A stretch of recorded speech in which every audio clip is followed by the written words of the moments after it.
Good morning and good day. Welcome to 3:15 o'clock, that very channel where the unspoken becomes unforgettable. Do you have the courage to explore the stories they always wanted to hide from you? This is not just a horror channel. This is a place where silence is shattered by secrets, and every story carries a weight of fear it was never meant to bear. The first story, a piercing shriek. The sound was a piercing shriek, not of terror, but of pure, unadulterated adrenaline-fueled delight, blending with the whoosh of the wind and the roar of the water. Lisa's gaze, fixed on the blue sky, seemed bottomless. She was smiling broadly, head tilted back, her eyes reflecting the sun's glare shimmering on the surface of a gigantic, perfectly blue pool. It was the perfect day, an ideal Saturday in mid-July. The hot, stuffy air of the big city was left behind. And here, in the new, freshly opened water park water paradise, it seemed like there was nothing but happiness, laughter and chlorine. Mike stood beside her, his arm around her waist. He was less enthusiastic than Lisa, but her energy always charged him up. He loved watching her enjoy life, how she forgot about her endless to-do lists and worries. The water park was her idea, and he had agreed, albeit with a bit of skepticism. He wasn't a fan of crowds or loud noises, but for her, he was ready for anything. See that? Lisa pointed to a massive spiraling slide towering over everything else. It was black, utterly opaque, as if carved from the night sky. There was no sound around it, only the whisper of the wind. That's the black hole. They say it's the most extreme slide in the country. Not a single light, total darkness. Can you imagine? Mike shivered despite the heat. Sounds spooky. Spooky isn't a synonym for boring, Mike. It's a challenge. I have to conquer it. She winked at him, a mischievous glint in her eyes. You'll wait for me at the bottom, right? Of course, babe. Just be careful. I'm always careful, Lisa laughed. She kissed him on the cheek, and that short, tender kiss was the last one he ever got from her. Mike took a seat at the edge of the pool, right at the slide's exit. He sat down, dipping his feet into the cool water, and waited. Time crawled by. At first he was calm. He watched other people, listened to children's screams and the splashes. He even took out his phone to check messages, but quickly put it away. He was supposed to be here, in this moment, for Lisa. 1 minute passed. He could already see people shooting out of the other slides, laughing and waving their hands.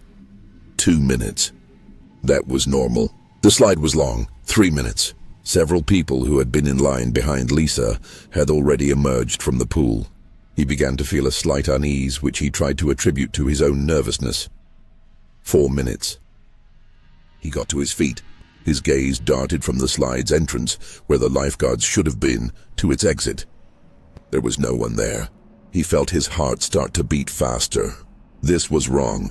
5 minutes. Panic. The cold, gripping terror he felt was completely irrational. He ran to the lifeguard standing at the side of the pool. "Excuse me, my girlfriend." She went down the black hole. "She's still not here." Mike's voice was shaky. The lifeguard, a tall, tanned guy, lazily looked at him. "Don't worry. The slide is long. Sometimes people take a little while. 5 minutes. That's not normal. 5 minutes is nothing." The lifeguard shrugged. "Just wait a little longer." Mike went back to his spot, but now he couldn't sit. He paced back and forth, his gaze fixed on the slide's exit. The minutes stretched into eternity. He went back to the lifeguard, but he was already talking to someone else. "My girlfriend is missing. I demand you do something." Mike's voice broke into a yell. The lifeguard frowned. "Look, man, don't make a scene. She's somewhere here, probably went to the bathroom. We can't shut down the ride for every person who gets lost." That response was the final trigger. Mike didn't listen anymore. He ran to the nearest staff entrance, marked with a staff-only sign. The door was locked. He began pounding on it with his fists. His panic was infectious. Other people started to pay attention. Only then did the lifeguard finally realize something was wrong. He radioed his superior, and a few minutes later the park manager approached Mike. "Young man, calm down," he said with an overly calm, saccharine voice. "We'll check everything, but if you don't calm down, we'll have to call security." Mike nodded, his mind hazy. He just waited. He stared at the black slide entrance, feeling his heart clench into a knot. He knew something had happened. He just didn't know what. When the lifeguards finally began their search, Mike felt as if his consciousness had detached from his body. He watched them like actors in a bad movie. They checked the other slides, asked other people questions. They didn't believe him. It was clear from their faces. "We checked the whole slide, sir, from start to finish. There's no one there," the park manager reported, returning to him. "She must have left through another exit, gotten lost or something else." Mike shook his head. "No, I would have seen her. I was right here. She couldn't have just disappeared," the manager sighed. "We're doing everything we can. Now please step away. You're interfering with our work." Mike felt his rage boiling. He couldn't just stand by. He had to find her himself. He knew there was another way. He circled the entire park like a predator hunting its prey. He ignored the signs that read, "Do not enter, staff only, and danger."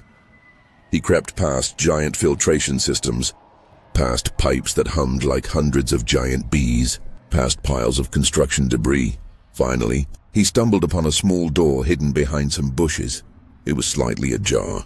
A strange, low hum emanated from it, unlike the sound of the pumps. Mike's heart pounded in his chest. He didn't know what awaited him inside, but he knew he had to go. He had to find Lisa. He slipped inside. Behind the door was a labyrinth of old, rusty pipes covered in mold. The air was stale, smelling of stagnant water and metal. In the dim light of emergency lamps, he saw that these pipes led deep underground. He didn't know where they went, but he felt that this was the place. He walked down a narrow corridor, lighting his way with his phone's flashlight. The walls were wet and slippery. He could hear dripping water and distant, muffled sounds from outside. And something else. Something that sounded unlike any sound he had ever heard. It was like a low, deep sigh that echoed through the pipes. He reached a spot where the main black hole pipe intersected with this old, abandoned labyrinth. There, at the junction, was a crack, a large, gaping hole, as if someone had torn a piece of the plastic out from the inside. The edge was jagged and sharp. Mike's heart skipped a beat. This was it, the very invisible crack from the mini-story. But it wasn't invisible. It was just hidden from view. Mike peered inside. The pipe was dark and endless. He couldn't see anything but absolute blackness. He called out for Lisa. His voice was swallowed by the echo and brought no answer. He felt himself losing his mind. He didn't know what to do. He couldn't just leave. He had to know. He had to find her. Mike returned to the manager and demanded that he call the police. When he told them about the crack and the abandoned pipe system, his words were met with disbelief. They thought he had gone crazy with grief. But he insisted. He showed them the door, the crack. Only when one of the police officers looked into the crack and saw that the pipe system was indeed massive, did they start to take action. The next day, a full-scale search operation was launched. A team of rescuers and police began to comb the abandoned system. Mike waited, his body tense to the breaking point. A day passed, a night, a second day. The news was disheartening. They found nothing. They said the system was too big, too convoluted. But Mike knew they just weren't looking hard enough. They didn't understand that Lisa was somewhere in there, alone, in the darkness. On the third day, he received a call. "We found her," said the voice on the other end of the line. There was no sympathy, no emotion, just a fact. Mike arrived at the place where they had found her. It was outside the water park, in a forest, hundreds of meters from where he had found the crack. There was an old, abandoned water pumping station surrounded by a rusty fence. Her body was pulled from a huge filter that had been shut down long ago. It was cold, mangled, as if she had been caught in a gigantic meat grinder. But that wasn't what horrified Mike. It was her face. Lisa's eyes were wide open. There was no life in them, but there was an inexpressible, all-consuming horror. She hadn't just died from her injuries. She had died from something she had seen, something that had been in that pipe with her. Her mouth was slightly ajar, as if she had tried to scream, but her scream had been drowned out by the water and the darkness. Her face was frozen in a mixture of horror and bewilderment, as if she had seen something that simply should not have existed. Mike fell to his knees. his world collapsing. The police conducted an investigation. It was determined that Lisa had died from multiple injuries sustained from the fall. There was water in her lungs. The water park was fined, but no one faced criminal charges. It was an accident, was the verdict. Mike didn't believe it. He began his own investigation. He learned that the water park was built on the site of an old abandoned aqueduct. He found old maps and blueprints. On them, he saw that the abandoned pipe system where they found Lisa was part of this aqueduct. It was massive, like an entire underground network that went deep beneath the city. He went back there again when the water park was closed. This time he was prepared. He brought better equipment, lights, and a water supply. He wanted to find what Lisa had seen. He walked for hours, following the labyrinth of rusty pipes. He heard that same low, deep hum he had heard the first time. It was stronger. It was closer. The humming began to sound like a muffled, rhythmic pulse. Finally, he came across a strange, circular room. In the middle was a huge pit, and on the walls were strange, rusty mechanisms. That same hum emanated from the pit. He shined his light down. What he saw made him freeze in place. At the bottom in the pit lay hundreds of objects. Rusty toys, old phones, pieces of clothing, and something else. Something that was unlike any of those objects. It looked like a cocoon, a huge pulsating one made of rusty parts and organic matter. That same hum came from it, and then Mike understood. The water park wasn't just a water park. It was a machine that used the water to collect what was lost in the pipes. And this something was growing. It fed on what people left behind, on what was carried away by the current. It was an invisible organic mechanism that lived and evolved in the darkness, and he realized that Lisa wasn't the victim of an accident. She was the victim of this machine. She had fallen into it, and she had seen it. She had seen its eyes. Mike backed away, his heart pounding. He knew his life would never be the same. He couldn't tell anyone about it. Who would believe him? He gave up his investigation. He tried to move on, but every time he saw a fountain, heard the sound of water, he remembered her face. The face frozen in a mixture of horror and bewilderment. He knew that the water park was still operating. People were still laughing, sliding down the rides, unaware that below in the darkness, something was growing. Something that was waiting, and he knew that one day, when it became big enough, it would come to the surface.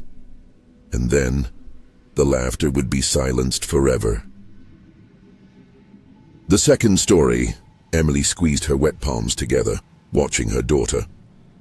6-year-old Lily was squealing with delight, pushing off the bottom of the children's pool. Her laughter echoed through the vast pavilion of the Coral Reef Water Park, cutting through the general hum and splash of water. A smile didn't leave Emily's face. She felt almost happy, and that almost was more important than it seemed. The trip to the water park was their last chance to save their marriage. Her husband, Mark, sat beside her, staring at his phone, not even trying to mask the indifference that was slowly but surely tearing their family apart. "Look, Dad, I'm a shark," Lily yelled, making clumsy movements with her arms and legs. Mark looked up from his screen and forced a pale smile. Emily felt a lump rise in her throat.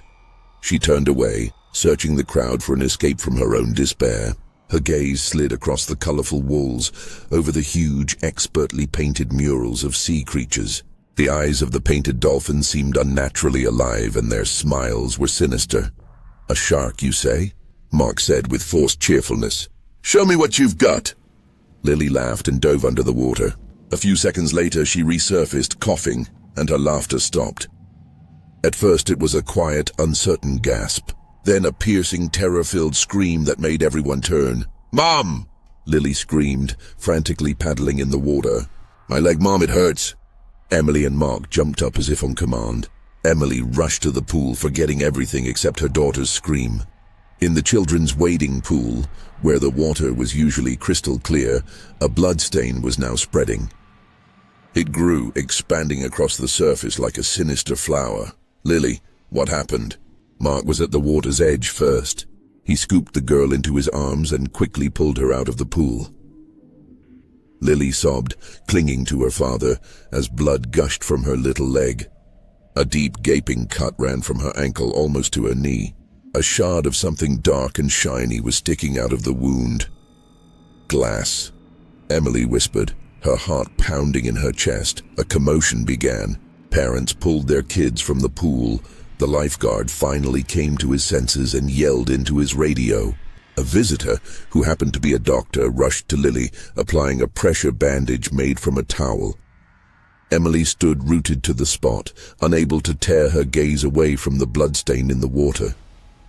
It had already grown to the size of a small rug. Suddenly, her gaze caught on something at the bottom of the pool. Not far from where Lily had been, another piece of glass lay on the tile.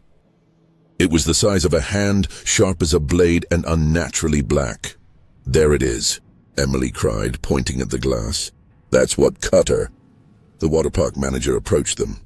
A tall man with a strained smile that instantly vanished from his face when he saw Lily's injury.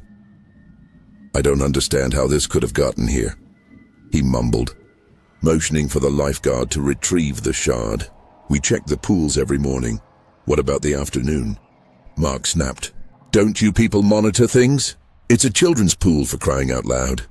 The manager paled. He said nothing, just turned away as the lifeguard pulled the piece of glass from the water. "This isn't just glass," the lifeguard muttered, examining the shard. "It's dark, like it's been scorched." "That doesn't matter," Mark exclaimed, holding his crying daughter. "I'm suing you. My child could have died." Paramedics arrived. Lily was taken to the hospital, and Mark went with her. Emily remained at the water park as if in a daze. A police detective questioned her, but she couldn't focus. One thought kept spinning in her head. Why didn't anyone notice that piece? It was huge. It was impossible not to see it. The detective was short, with tired eyes.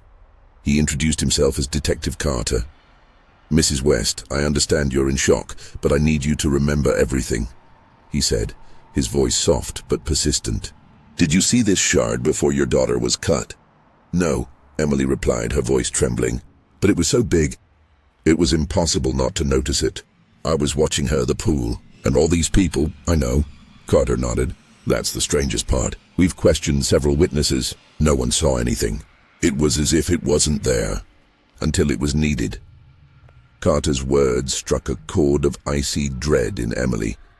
It was as if he had voiced her own fears, as if the water park itself wanted someone to get hurt. They spent another hour in questioning.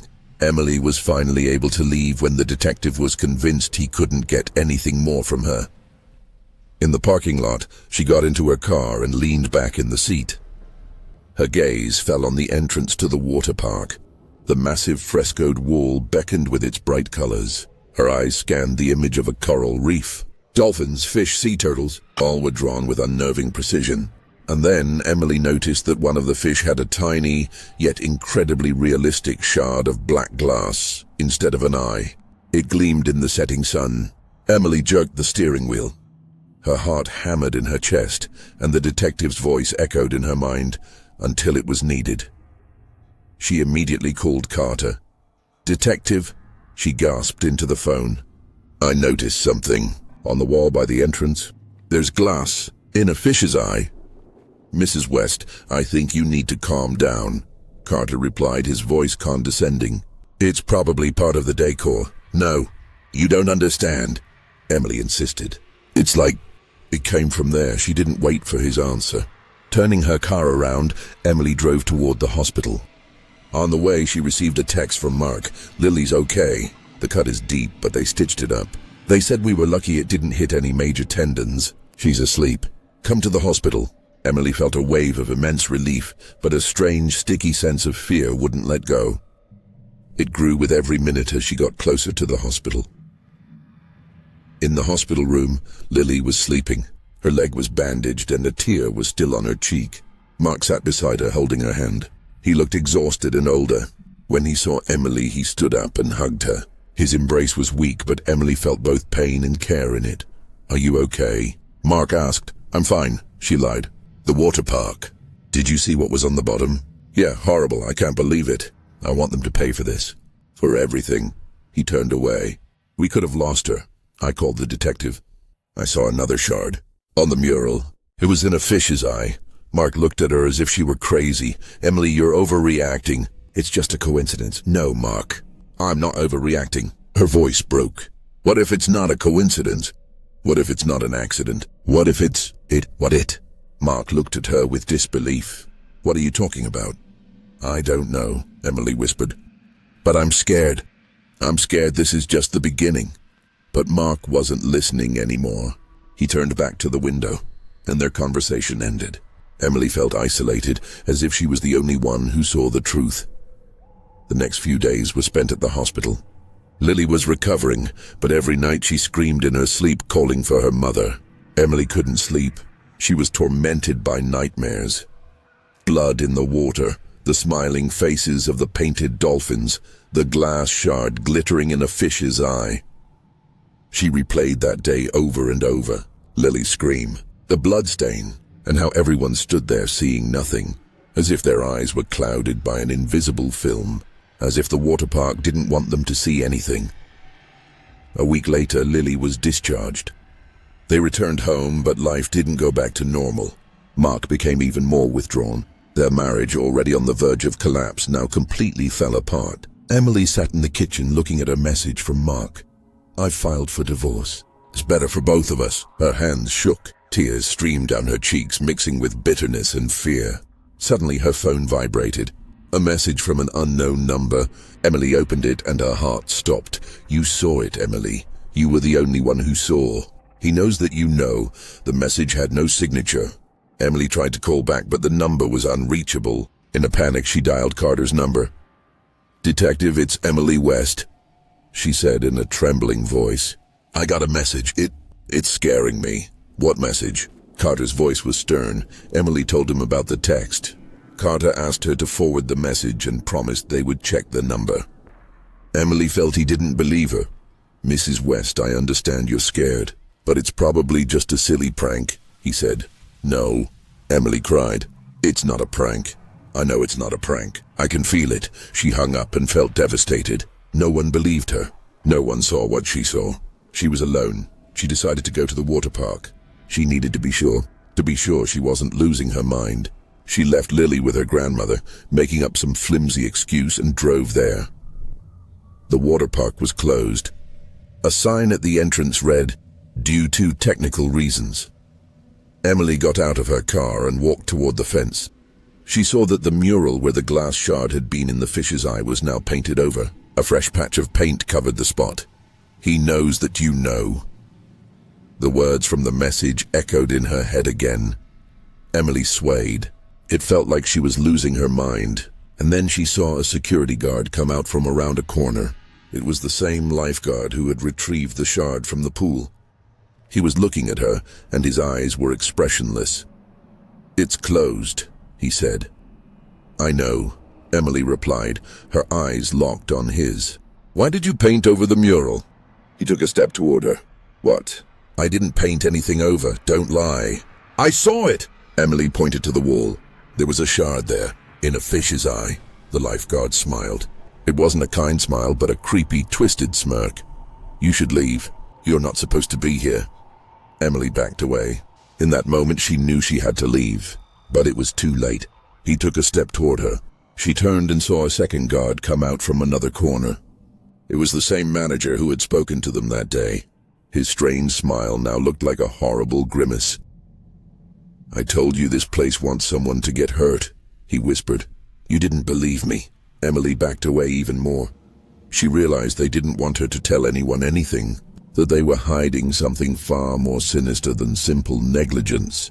And this water park, this coral reef, was something more than just a place for fun. It was alive, it wanted blood, and it wanted her to stay here. Emily desperately looked around, searching for a way to escape. But her car was far away. The guards were closing in. She was trapped, and then she saw a light flash on in the water park's windows.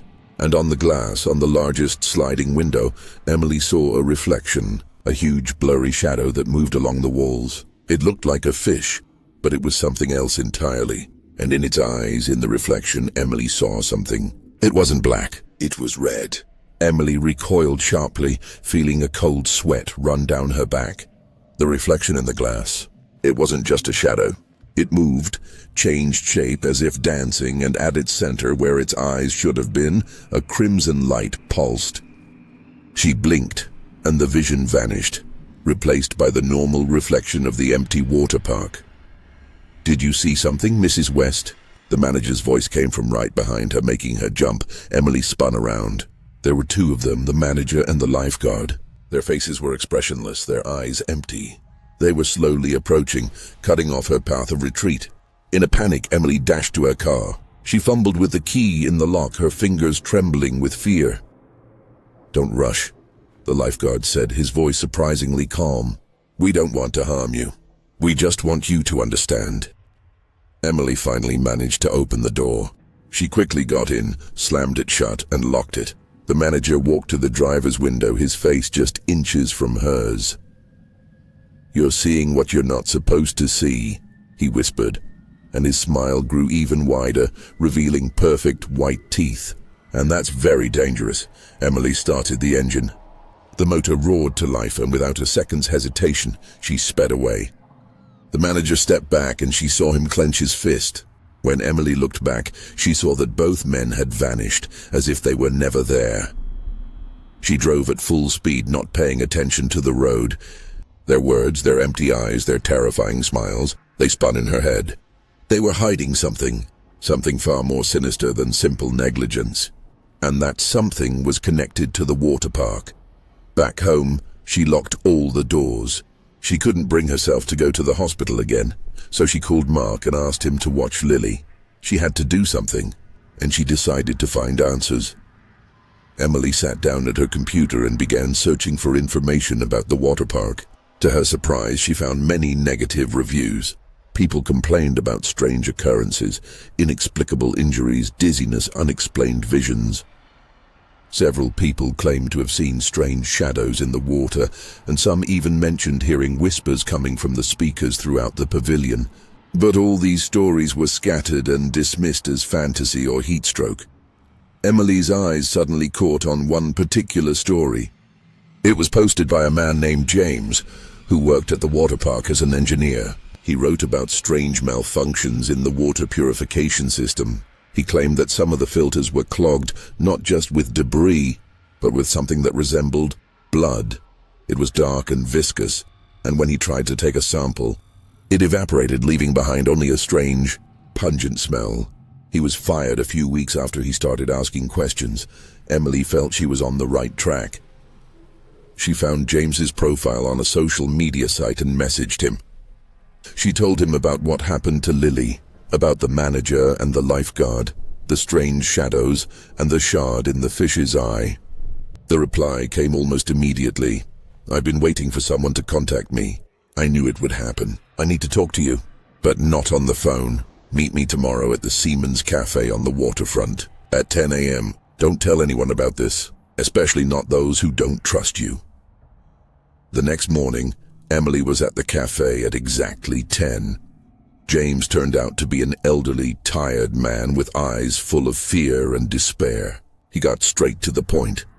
"You have to understand that this water park, it's not just a building," he said, lowering his voice. "It's something more. It's alive." Emily stared at him, unable to believe her ears. "What do you mean?" she asked.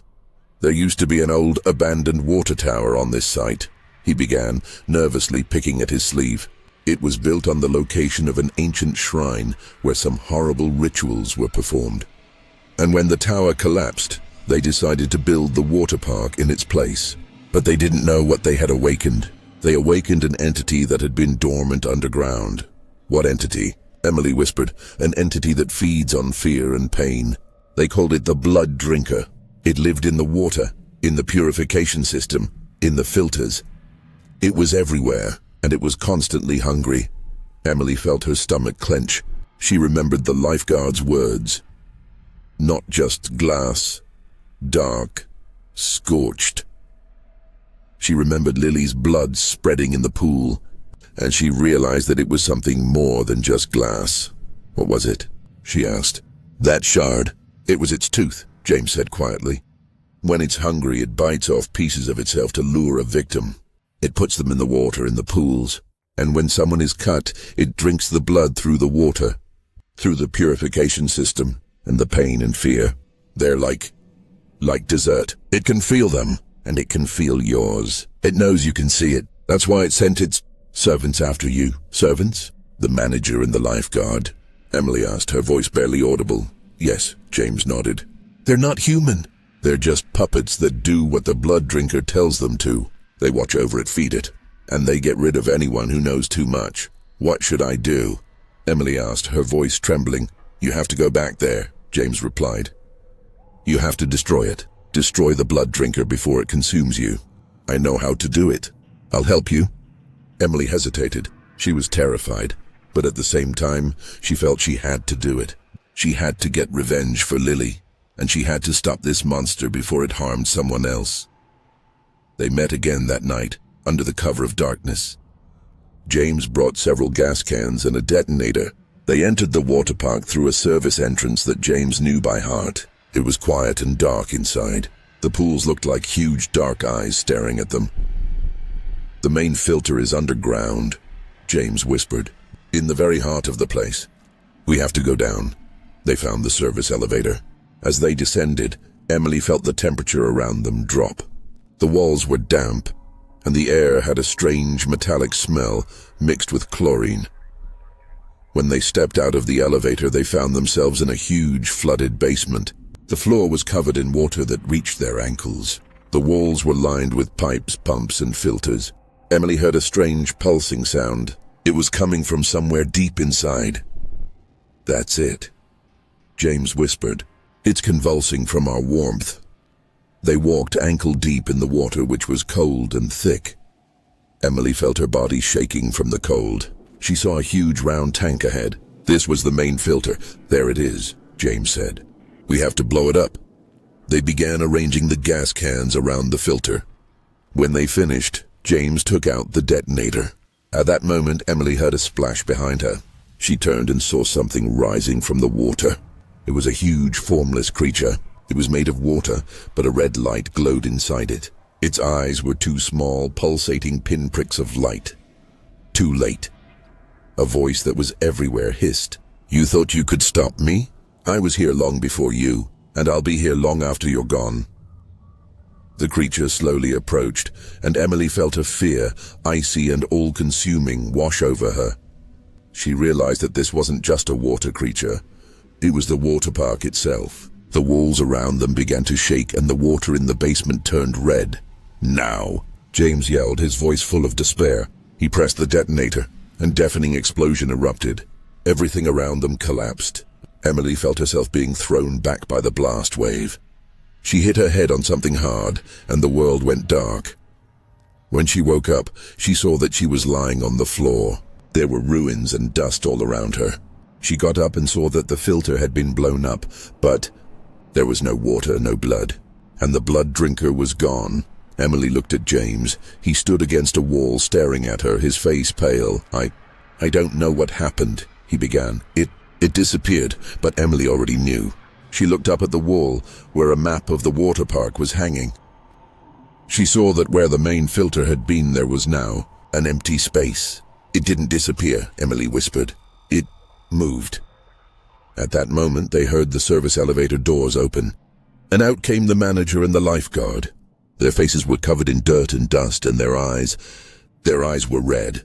You thought you could kill it, the manager said, his voice deep and sinister. It's in a new body now, and it's hungry. Emily and James stood frozen, unable to move. They were trapped, and they were alone with the monster they had just unleashed. And then Emily heard a familiar, childish laugh. It was coming from somewhere above, from behind the walls. She looked up and saw that on the water park's map, the pool where Lily had been injured was now red. And in it, a little girl stood, drawn on the map, looking at Emily. Her eyes were red. Emily heard the rustle of water behind her. She turned and saw a huge formless silhouette emerge from behind the wall.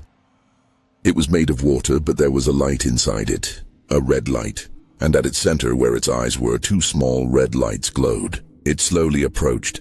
and Emily felt a fear, icy and all-consuming, wash over her. "You came to me," the blood drinker whispered, and its voice echoed directly in Emily's mind. "And now, you'll stay here forever." Emily closed her eyes. She was alone, and she was alone with the monster she had just unleashed. She suddenly felt something in her hand. She opened her eyes and saw that she was holding a shard of glass, the very one that had cut Lily. It had been black, but now it glowed, pulsing with a red light. And Emily realized that it wasn't just a shard. It was a part of the blood drinker, a part of its soul. She looked at James. He was standing there, his head bowed, and on his face was a smile. He was its accomplice. "You can't escape me," the blood drinker whispered, its voice sounding in Emily's head. "You are mine now." Emily held up the shard. It was heavy, and a heart seemed to beat within it.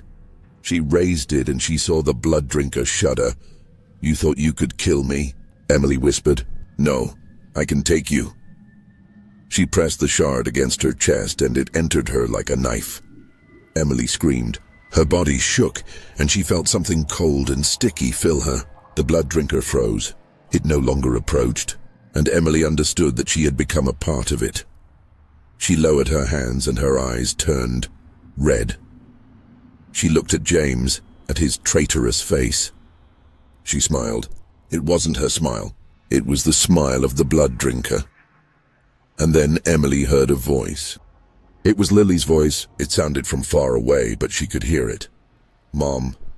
And now Emily could only wait. Wait for her new self to be ready for new victims. For now, she simply enjoyed the peace that had previously been unattainable, the peace that the blood drinker gave her, and she knew that this was just the beginning.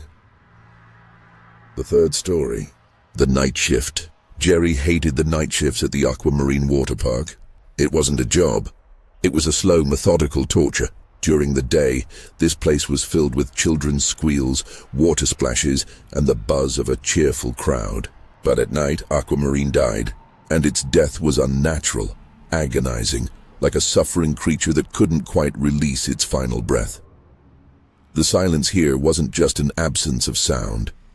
It was alive, dense, viscous, like the water in a pool that had cooled overnight.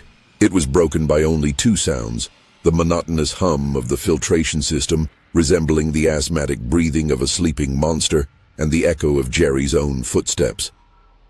He walked along the long, polished corridors, and his reflection floated alongside him in the dark glass of the administrative offices, distorting and fragmenting, and every time making another round on the second floor, which offered a view of the entire central complex with pools and slides. He caught himself freezing for a few seconds, peering into the velvety darkness below. It constantly seemed to him that something was watching him from there. That something was stirring in the motionless, ink-black water. The thought of going right up to the edge of the pool and looking into the water made him nauseous. He never did it. His route was carefully planned to minimize contact with the water attractions. He checked doors, offices, looked at the surveillance monitor screens, where dozens of small screens showed the same still, ghostly green-lit images. The night it all started, a thick fog hung in the air. It crept behind the water park's glass walls, hiding the surrounding pines, turning the world into a milky white haze. Jerry was drinking his third coffee of the night in the tiny security room, trying to stop the trembling in his hands. He felt trapped, the only sane person in a huge, unnaturally quiet organism, and then he heard it. At first it was a barely perceptible sound, weaving into the hum of the filters, but it was different, high-pitched. Jerry froze, the cup halting halfway to his mouth. He listened, silence, only gurgling and humming. "Imagination," he gulped convulsively, dizzy from the coffee. He reached for the mug again, but his hand froze in the air. The sound repeated, clearer now, laughter, childish, carefree, joyful laughter. It rang like a bell, bouncing off the tiled walls and vaulted ceiling, multiplying and creating an eerie cacophony. An icy shiver ran down Jerry's back. The hair on the back of his neck stood up. He knew for sure that there was no one else in the building. The complex was locked with powerful electronic locks. He had personally checked every corner. This was impossible.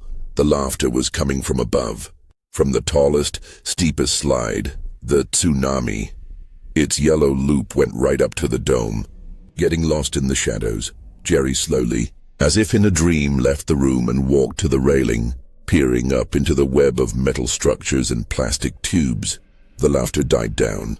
The usual dead silence fell, but now it was taut, like a string ready to snap. "Who's there?" Jerry shouted. His voice, rough and choked with fear, echoed loudly in the void, sounding foreign and inappropriate to him.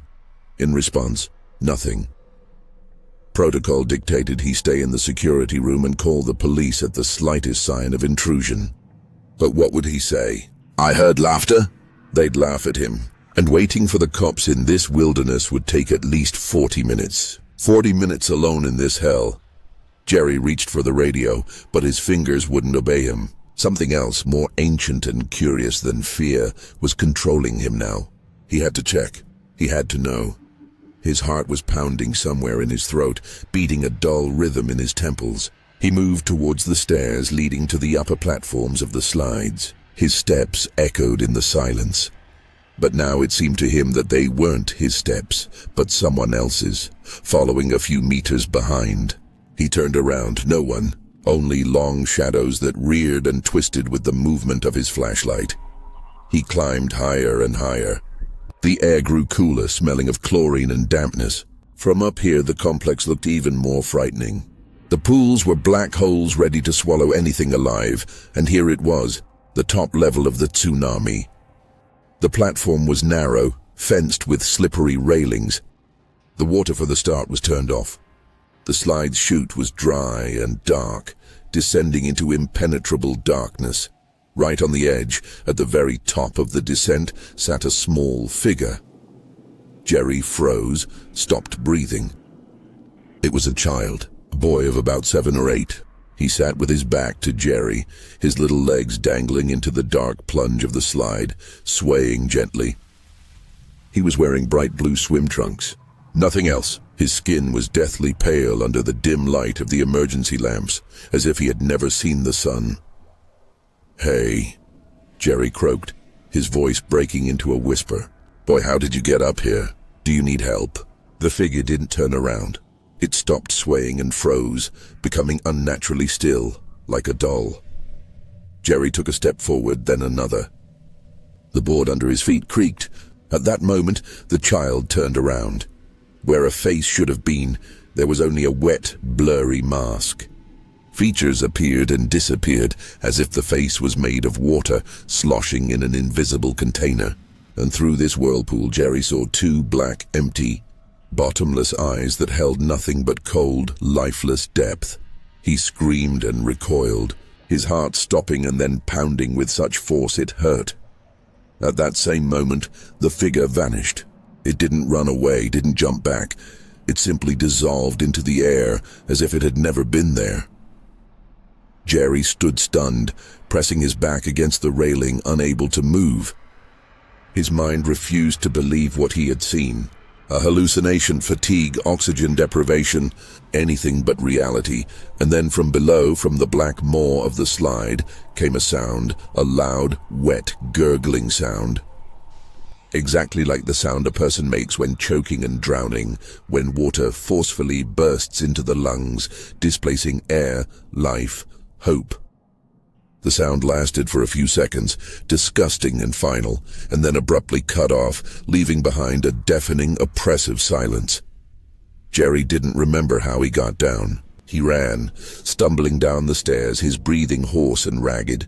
He burst into the security room, slammed the door, and leaned against it with his back, shaking all over.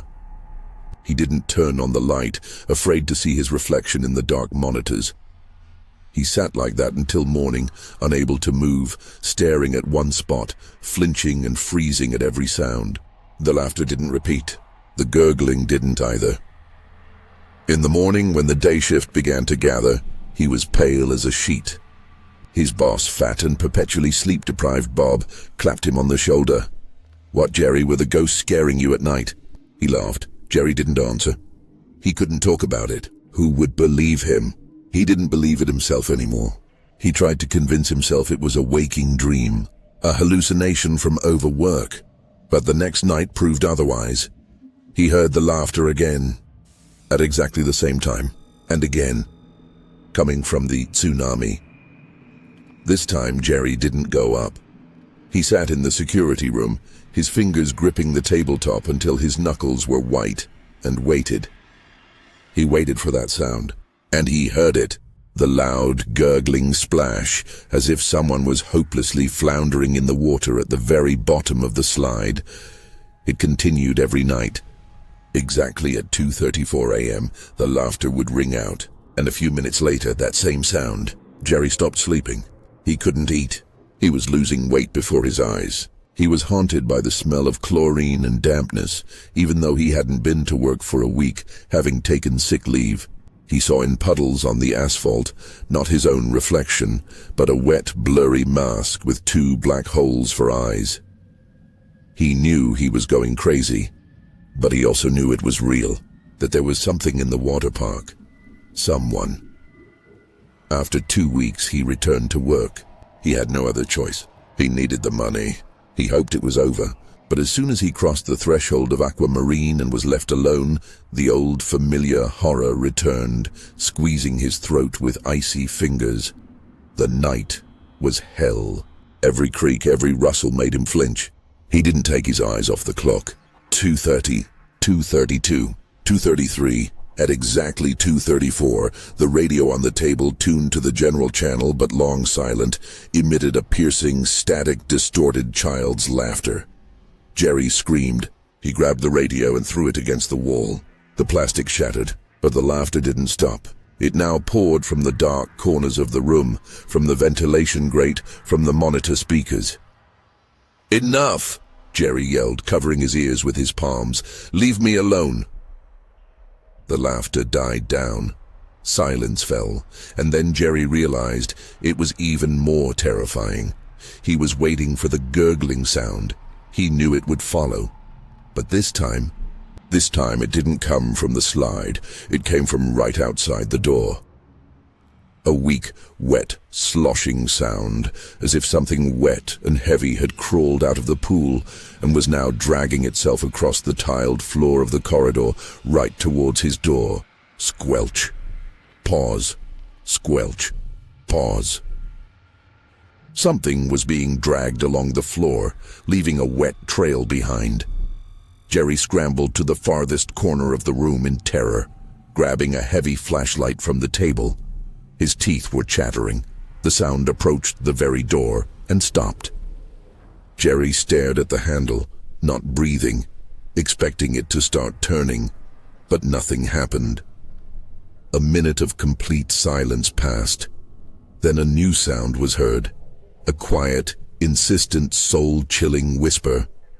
It was very close, right on the other side of the thin door, as if lips were pressed against the keyhole. "Help! Help me! I couldn't find! Let me out!" The voice was a child's, but distorted, choking, gurgling, as if the speaker's lungs were full of water. "Go away!" Jerry shouted, mustering his last strength. "I didn't do anything to you. Go away." The whispering stopped. A quiet, wet chuckle was heard. Then, squelching footsteps that began to move away. But not down the corridor. They seemed to be descending, downward, under the floor, into the water that flowed through the pipes, filled the pools, circulated in the filters. Jerry couldn't take it anymore. He couldn't stay in this trap. He had to run. He flung open the door and raced down the corridor towards the main exit, not looking back. He ran, and it seemed to him that from every dark arch, from under every closed blind, those empty black eyes were watching him, watching. That from every ventilation grate, they were hissing one word at him. "Help." He burst outside, inhaled the cold night air full of relief, and ran to his car. He was getting away from this place and never wanted to return. But he did return. A A week later, he was fired for leaving his post, but Bob, his boss, called him and said they couldn't find the shift key card. Jerry remembered he had left it in the security room that terrible night. He hated the thought, but he needed to get the card back. And also, he needed to know. He felt he couldn't escape until he found out what it was. Something drew him back. A sick, unhealthy curiosity mixed with guilt. That whisper had asked for help. He arranged to stop by late in the evening before the new guard's night shift. Aquamarine was empty and quiet. Jerry quickly went up to the security room. The card was on the table. He grabbed it and was about to leave, but his gaze fell on the monitors. On one of the screens, showing the area by the main pool, something moved. Jerry froze. He slowly approached the monitors. Nothing. The dark, smooth surface of the water. And then he saw it. At the very bottom of the pool, on the white tiles, lay a dark, blurry shadow. It looked like a human figure. And as he watched, the shadow slowly, very slowly, raised its hand and beckoned to him. It wasn't fear. It was something else. Resolve. Jerry left the room and walked to the pool. His footsteps echoed loudly in the silence. He approached the very edge and looked into the water. The water was black, opaque, but he knew that there, at the bottom, something was there. He turned on the underwater lights. The light flashed, cutting through the water, and he saw him. It was lying at the bottom right below him. It was that same boy. His eyes, wide open, were black and empty. Algae wrapped around his pale arms and neck in thin strands. His mouth was slightly open in a soundless scream, from which air bubbles rose, but they didn't pop on the surface, instead seeming to dissolve in the darkness. And the worst part, he was smiling. A wide, unnatural, terrifying smile, full of bottomless despair and malice. Jerry wanted to recoil, but couldn't. His gaze was riveted to the sight. And then the figure at the bottom slowly raised its hand and beckoned to him again. The finger curled in that same disgusting, familiar gesture. And Jerry understood. He understood everything. This ghost didn't want to scare him. It was looking for a replacement. It was drowning here every night, over and over again, and it wanted to get out. And for that, someone had to take its place at the bottom. Jerry backed away, tripped, and fell on the slippery tiles. He saw the dark water at the edge of the pool begin to stir. From it, slowly, with a quiet gurgle, a pale, wet figure began to rise. Water streamed off it, forming a puddle on the floor. Jerry jumped up and ran. He ran, not looking where he was, going, hearing wet, slapping footsteps and quiet, gurgling laughter behind him that now seemed to come from all sides. He turned and saw that the figure wasn't alone. From other pools, from the slides, from the drain holes, other wet, pale shadows were crawling, flowing out. They surrounded him, slowly closing the circle. He saw an emergency exit ahead and lunged for it. His fingers gripped the handle, but the door wouldn't budge. It was locked tight. Wet, cold fingers clasped his shoulder. Icy horror pierced him to the bone. He smelled an unbearable odor of stale water, chlorine, and decay. The last thing he heard, before darkness swallowed him, was a cheerful, carefree child's laughter and a loud, gurgling sound right by his own ear. The next morning, the new guard, a young guy named Mike, found the security room empty. The radio was broken. Jerry's keycard was on the table. Mike shrugged, wrote up a report for damaged property, and went to patrol the area. The water in the main pool was perfectly clean and calm. Mike walked around it whistling. For a moment he thought he saw a shadow on the bottom, on the white tiles. He squinted. No, it must have been his imagination, a trick of the light. He walked on, adjusting his radio. He hated night shifts, but a job was a job. Tonight he was going to spend the whole night here alone, and in the depths of the pool, in its darkest part where the light didn't reach, something stirred. And a single air bubble rose to the surface of the water. It carried a barely audible gurgling sound to the quiet morning. Mike was a rookie, full of that foolish enthusiasm people have before they've had time to hate their job. He whistled, putting his hands behind his back like a real guardian of order, and his footsteps echoed loudly under the dome. He didn't feel the oppressive silence that had driven Jerry crazy. To him, it was just a big, empty, cool place. He noticed a puddle by the main pool, a large, spread-out one. Mike frowned. The cleaners were supposed to have everything spotless by morning. He crouched down, touched the wet tile. The water was icy and sticky. Not like the pool water, it smelled swampy, of stagnant water, silt, and something else, sweetish and putrid. Strange, he muttered, wiping his fingers on his pants. His radio suddenly crackled, and he flinched. From the speaker came, not a voice, but a series of quiet, intermittent gurgles, as if someone was trying to speak while choking. Then, a sharp, piercing screech that made Mike yell and drop the radio. The device bounced and fell silent. "What the hell?" he swore, picking it up. That old fart Jerry probably messed with the frequencies before he left. He tapped the radio. It lit up properly. Everything was fine. Mike took a deep breath, trying to calm the trembling in his hands. Just glitches, he told himself confidently.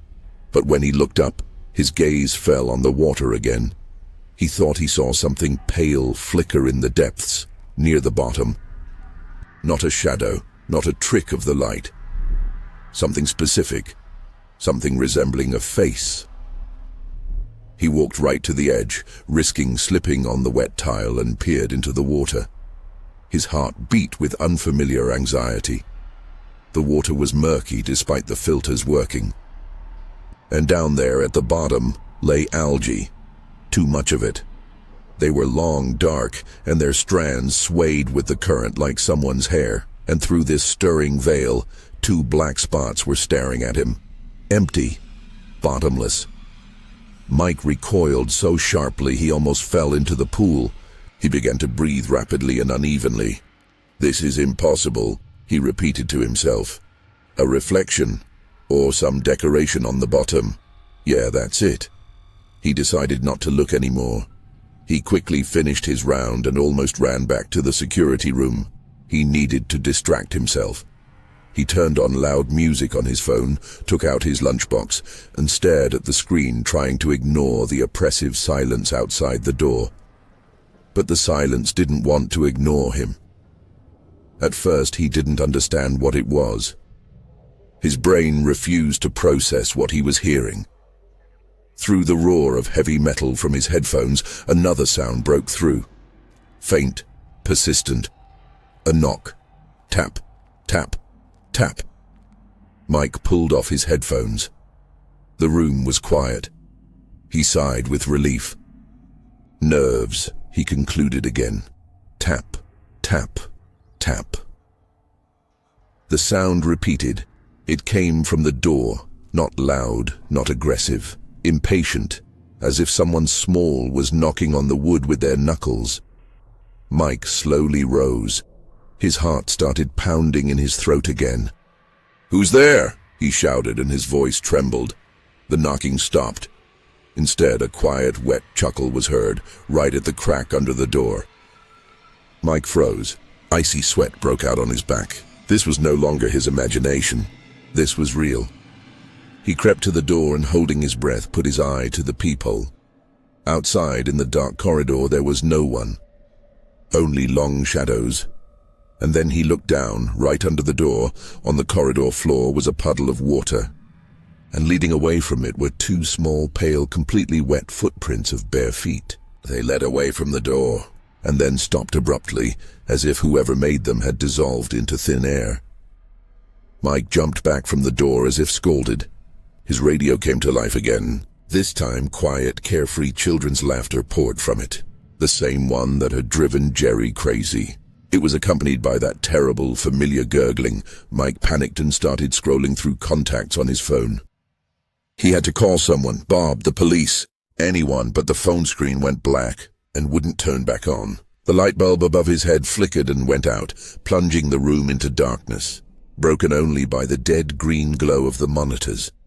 Something was happening on the surveillance screens. On one, a wet trail was visible stretching along the corridor floor, just a few meters from the security room. On another, the water in the tsunami pool was moving without any command, twisting into a slow, lazy whirlpool. On a third, something black and shapeless was slowly, like from a tube, crawling out of a drain hole in the children's pool, spreading across the bottom, and on the central monitor, the one showing the main pool, a face had risen to the surface, pale, blurry, with dark hollows for eyes and a wide, unnatural smile. It slowly turned and stared directly into the camera, directly at Mike. He screamed. It was a scream of pure animal terror. He rushed to the door, forgetting everything but the desire to run. He yanked the handle. The door didn't give way. The lock clicked, but something was holding it from the other side. Something heavy and wet. Mike put all his weight against the door with his shoulder. At first, nothing. Then came a creak and the door gave way a centimeter. A stream of freezing air, smelling of musty water and death, rushed through the crack. He yanked again, and the door flew open. Standing right in front of him in the corridor was it. It was a tall, thin figure made entirely of dark, flowing water and silt. Its contours quivered and blurred. Where a face should have been, there was only a faint semblance of features distorted by the current. A quiet, continuous gurgling moan came from its chest, and from behind its back, from the darkness of the corridor, dozens of other pairs of empty black eyes stared at Mike. Pale, algae-covered hands reached for him. Mike recoiled with a deafening cry. He slammed the door and leaned against it with his back, bracing his feet, trying to hold it. From the other side came a quiet, wet laugh, then a heavy, wet blow against the door. The wood cracked. He was trapped. His gaze darted around the room and fell on the emergency button, a big red button by the desk that was supposed to lock all entrances and call the police. He threw himself towards it, stumbling over a chair. Behind him, the door shuddered from another blow, and the gap between the door and the frame widened. Something pale and squirming flashed in the gap. Mike stretched out his hand with his last strength and slammed his palm down on the red button. And deafening, piercing siren wail erupted. Every alarm, every alert in the water park screamed at once. The strobe lights above the doors and in the corridors flooded everything with a frantic, bloody light. The blows from the other side of the door stopped. Mike, trembling all over, pressed his eye to the peephole. The corridor was empty. There was no one there. Only a huge, spread-out puddle of dirty water and silt remained on the floor, slowly draining into the floor drains. He collapsed on the floor, sobbing with relief and horror. He was saved. The siren was deafening, but it was the most beautiful sound he had ever heard. After 15 minutes that felt like an eternity, voices and knocking came from outside. "Open up! Police!" Mike crawled to the door and unlocked it. 2 officers with serious faces stood on the threshold. A frightened Bob was hovering behind them. "What the hell is going on here?" asked the senior officer, looking around the room and the wet floor in the corridor. Mike tried to explain, stammering, crying, his speech incoherent. He talked about faces in the water, wet footprints, creatures in the corridor. He pointed at the monitors. The policemen exchanged glances. Bob snorted skeptically. "I told you that Jerry lost his mind, and he's found his match. You're both overworked. There's no one here, and there couldn't be." They searched the entire water park. Nothing, just puddles on the floor that could be blamed on a leak. All doors were locked. No signs of a break-in. The senior policeman put a hand on Mike's shoulder. "Son, you need to go home. Get some sleep, and maybe see a doctor." Mike nodded silently. He knew he looked crazy. He wasn't even sure himself anymore. They let him go. Bob, grumbling, stayed to wait for the repairmen to turn off the siren. Mike stepped out into the fresh air and took a deep breath. Dawn was just breaking, the sky was lightening. He walked to his car, and a wild sense of relief gradually replaced the remnants of horror. He was alive. He had gotten out, and he would never, ever return to that cursed place. He got into the car, put the key in the ignition, and glanced in the rear-view mirror. On the back seat, right behind him, sat a wet boy. His pale face was twisted into an angry, triumphant smile. Algae hung from his shoulders, dripping dirty water onto the upholstery. His black, empty eyes stared directly at Mike in the mirror. Before Mike could make a sound, a small, icy, silt-covered hand clamped over his mouth, stifling his scream. Another arm wrapped around his neck, cold and strong as a steel cable. In the mirror, Mike saw dark, swamp-smelling water beginning to rise from under the front seats, from the ventilation grills, from the very floor of the car. It was rising quickly, filling the cabin. He tried to fight, to break free, but an icy cold paralyzed his body. The water rose to his waist, to his chest, to his neck. He choked on a desperate, gurgling cry he couldn't utter. The last thing he saw before the black water closed over his head was his own reflection in the mirror. And behind his back, holding him, the same boy was smiling. And then the mirror, too, disappeared under the water. The next morning, Mike's car was found in the Aquamarine parking lot. The cabin was empty. The keys were on the driver's seat. The floor was completely dry, but on the windshield, on the inside, someone had written a single word with a wet finger: help. And in the very depths of the main pool of Aquamarine, where the spotlight beams didn't reach, on the white tiles now lay two dark, motionless shadows. They lay side by side as if holding hands, and they waited for night to fall, waited to try to break free again, waited to find a third. The fourth story, the sunken toy, the wave pool at the Aquamarine water park, was the heart of the entire complex.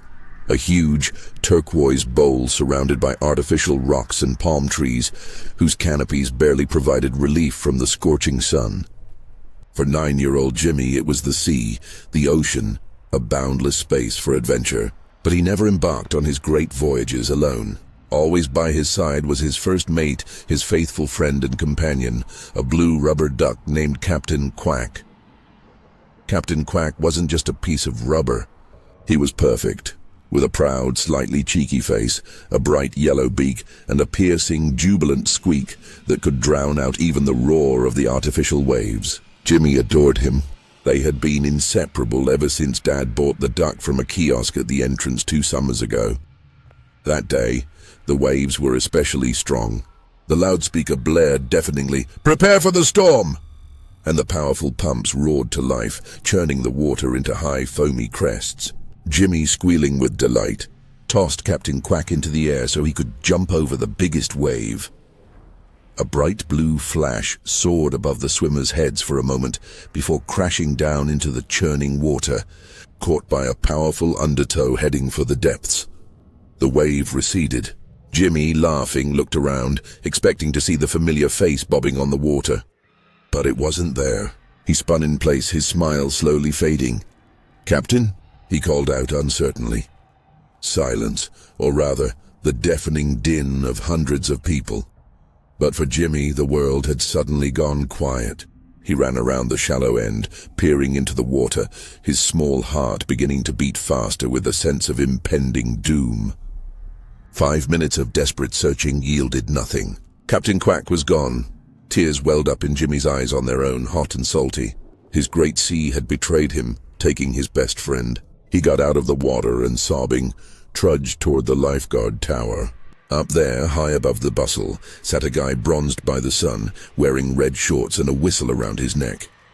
His name was Eric, and to Jimmy, he seemed the embodiment of omnipotence, as if he could see everything happening in his aquatic domain with a single glance. Eric," Jimmy sniffled, approaching the base of the tower and tilting his head back. The lifeguard, who had been watching the water, looked down. His stern face softened at the sight of the tearful child. "Hey, buddy, what's wrong?" "You okay?" He floated away. Jimmy forced out, "My Captain Quack, the wave took him. He's blue. Please help me find him." I really need him. Eric smiled. Lost toys were part of the routine. He'd seen floating crocodiles, sunken ships, and a million pairs of colorful goggles. No problem, pal. A blue duck, you say?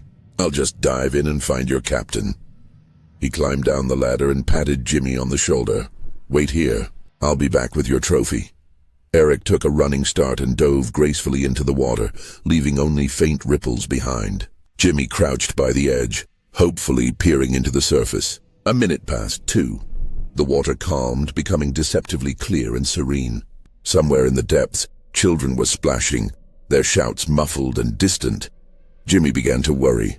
Why was Eric taking so long? He just dove for a duck, then the water erupted. Eric surfaced, not where he had dived, but about 10 meters closer to the center of the pool. He burst onto the surface with such a sharp, convulsive movement, it was as if some force had pushed him from below. He wasn't swimming. He was almost running through the water. Thrashing his arms, his face turned toward the shore, frozen in a mask of absolute, primal horror. He scrambled into the shallow end, stumbling and falling, and crawled several meters across the wet tiles before he could stop. He was breathing as if his lungs were full of sand, not air. His body was racked with fine tremors. His skin, bronzed just a second ago, was deathly pale, almost gray. Frightened, Jimmy ran over to him. Eric, did you find him? Did you find Captain Quack? The lifeguard slowly turned his head toward him. His eyes were glassy, unseeing. He looked right through the boy into some inner void. His lips trembled. Get out of here, he whispered hoarsely, his voice strange and cracked. Get out of here and never come back. But my duck, Jimmy cried. Your duck isn't down there. Eric suddenly screamed, and his shout was so wild and loud that several people turned to look. Down there. He didn't finish. His gaze turned inward again. He got to his feet, swaying, and without looking back, staggered toward the service exit, leaving a wet trail and a tomb-like silence that fell over the cheerful noise. Jimmy was left alone. He didn't understand. Why did Eric act like that? What did he see? And where was his captain? That evening, the water park closed early due to urgent technical work. Jimmy and his mom went home. The boy didn't sleep all night. He saw Eric's pale, fear-twisted face, and he dreamed of dark, deep water with something stirring at the bottom. Something blue. The next morning, flyers were posted all over town. Missing child, Michael, 4 years old. Last seen wearing blue swim trunks. Jimmy's parents, discussing it over breakfast, shook their heads and held their son tighter. Jimmy looked at the photo of the smiling boy and for some reason thought of Eric. The aquamarine water park was open again. But Jimmy wasn't allowed to go. His mom, having heard the gossip about a lifeguard who went crazy on the job, decided the place had become somehow wrong. But Jimmy couldn't just leave Captain Quack. He was his friend, and he felt that what happened was somehow connected to his loss. 3 days later, saying he was going to a friend's house to play, he rode his bike to the aquamarine. He squeezed through a hole in the fence in the back lot, where chlorine canisters were stored and lounge chairs were stacked. The water park was full of people. The noise was deafening. No one would notice one small boy. Jimmy sneaked to the wave pool. The water sparkled in the sun, looking so harmless. He sat on the edge where he had last seen his duck and stared at the water. He mentally called out to his friend, "Captain, I'm here. Answer me." And then he saw it. Not on the surface. Deep down in the blue, a familiar silhouette flashed. A bright blue spot. It lay motionless on the bottom in the deepest part, where even the sun's rays didn't reach. Jimmy's heart began to pound. It was him. He knew it. Without a doubt, the boy pulled off his t-shirt and flip-flops, and without a second thought dove in. The water embraced him with its coolness. He kicked, swimming deeper. The noise of the water park gave way to a muffled, ringing hum. The light from above flickered, growing dimmer. The bottom here wasn't clean like in the shallows. It was covered in a layer of dark sand and long, swaying seaweed that looked like hair. He swam toward the spot where he'd seen the blue dot. And the closer he got, the stranger he felt. There wasn't just one duck lying there. There were several. 5, 6. They lay in a pile as if gathered together on purpose.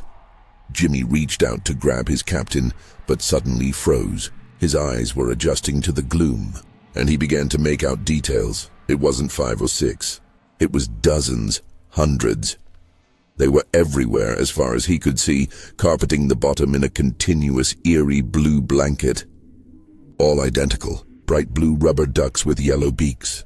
They were absolutely identical to his lost toy. Some looked new. Others were covered in silt and algae, as if they had been lying there for years. They lay motionless, staring upward with glassy bead eyes. And this silent army of rubber birds was 1,000,000 times scarier than any nightmare. Jimmy felt icy chills running down his spine. He understood Eric's horror. This was inexplicable and therefore terrifying to the core, and then his gaze fell on what was among them. Between the ducks, in the gaps of blue rubber, something else was white, something small and curved. He looked closer. It was a bone, a small, thin, clearly child's bone, a finger phalanx. Another one lay nearby, larger, resembling a rib, and a little farther away, a tiny, horrifying top of a small skull stuck out of the sand. The sand around some of the ducks was loose, as if they had just been stuck into the bottom, and other fragments peeked out from it. Pieces of a pelvis, part of a spine, a small delicate jaw with baby teeth. Jimmy stopped feeling the cold. He stopped feeling anything. His mind refused to process what he was seeing. Hundreds of identical ducks, and dozens, maybe hundreds, of tiny children's skeletons scattered among them, like horrific offerings to this blue rubber deity. He understood why children disappeared. He understood what Eric had seen. This was a trap. Something lured children with their own toys, their most cherished, most beloved possessions. And it collected them here. It had been collecting them for years. He felt the water around him thicken, become viscous. The long seaweed at the bottom stirred, as if reaching for his ankles. And from the bottom, from the pile of blue ducks, a stream of bubbles slowly, lazily rose. They formed into a familiar, smiling Captain Quack face for a moment before dissolving. It was a signal. From all sides, out of the darkness, dozens of pairs of glassy eyes stared at him. The ducks lying on the bottom seemed to come alive, their beaks turned toward him. In the silence of the depths, he imagined a thin, squeaky, multiple squeak merging into one horrific chorus, "Star A with us." Jimmy pushed off the bottom with his only desire, to live. He swam upward with all his strength, not looking back, feeling something cold and slimy grabbing at his ankles, trying to pull him back. He surfaced with a scream, gulped air into his lungs, and swam toward the edge without looking. He scrambled out of the water and ran, not looking back, through the crowd of surprised people. He ran until he was outside the park gates, and then he threw up on the asphalt. He told his parents everything. Then the police. At first they didn't believe him, but his hysteria was too real. An emergency meeting was called at the Aquamarine. The owners swore it was nonsense, that the boy was fantasizing. But an elderly engineer who had worked there since it opened 30 years ago was present. He stood pale and silent while everyone argued. Then he said quietly, "Drain the pool. The pumps worked all night." When the water was gone, revealing the muddy bottom, a dead silence fell. They saw it with their own eyes. That very blue carpet. Hundreds, maybe thousands of identical blue ducks piled in heaps, stuck in drain grates, half buried in silt. And among them bones, tiny, fragile, belonging to dozens, maybe hundreds of children who had disappeared there over 3 decades. The investigation would later determine the system was genius and monstrous. Powerful, specially designed underwater currents dragged sunken toys and their owners, who tried to retrieve them, into a deep trap, hidden by algae and murk. The Aquamarine water park was closed forever. It stands behind a fence topped with barbed wire, gloomy and abandoned, and locals give it a wide berth. Jimmy grew up. He still can't go into pools or hear children's laughter near water. Sometimes he thinks he sees not his own reflection in a rain puddle, but a smiling rubber face. And at night, he dreams of dark water, and he feels hundreds of glassy eyes watching him from below, and hears a quiet, insistent squeak coming from the depths. "Come to us. Find your ducky." The 5th story. The smell of ozone. Samantha hated water parks. They were her personal hell, disguised with screams of delight and the smell of chlorine. But her niece Ellie had turned 7, and a trip to Aquamarine was written on the wish list in bold marker as number 1.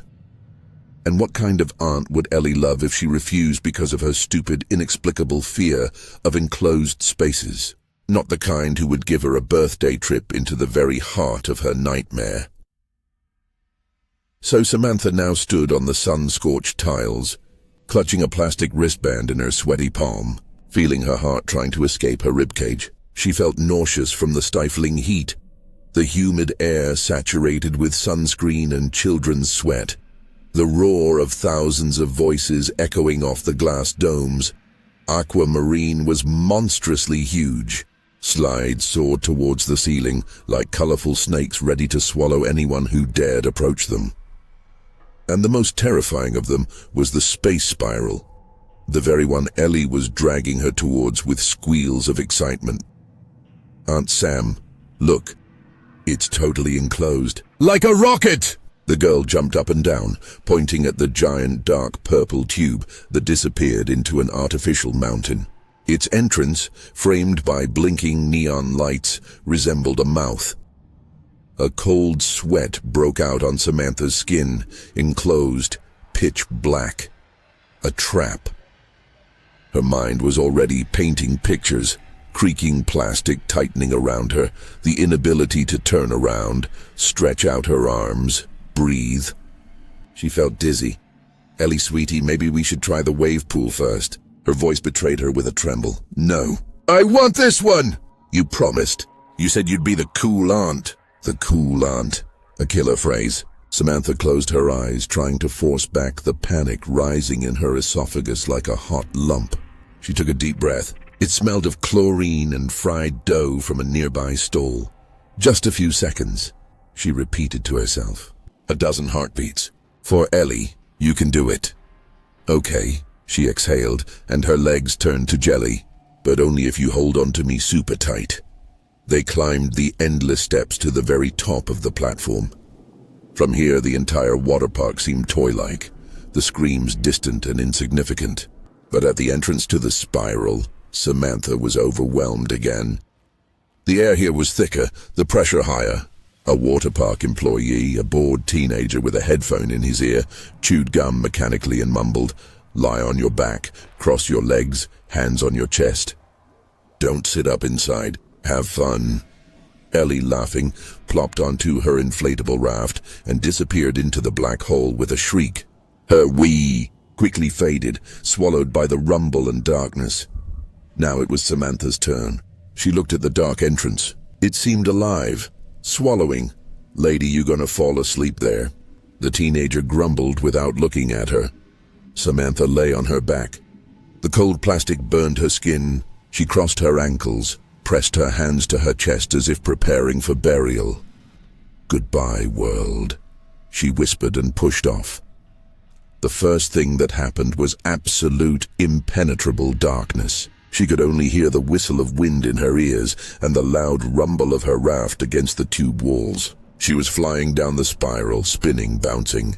Nausea from the speed and disorientation mixed with the familiar terror of claustrophobia.